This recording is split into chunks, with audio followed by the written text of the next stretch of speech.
And we're back, live at the chemistry room number 1. Yeah.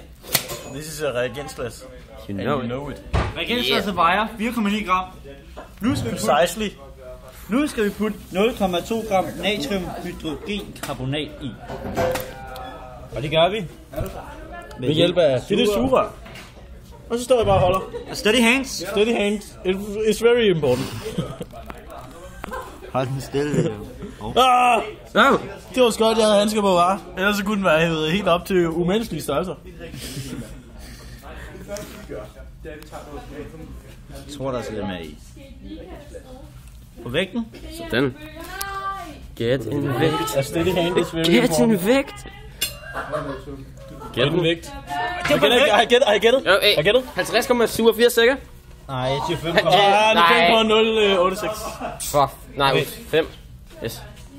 Det er jo kun 1 gram mere, så skriv 1 gram mere på, ikke? Det kan vi jo godt se. Ja, Det kan vi godt se. Nej, men der skulle 0, Vi siger cut. ja, det passer perfekt. Cut. godt. Det er perfekt.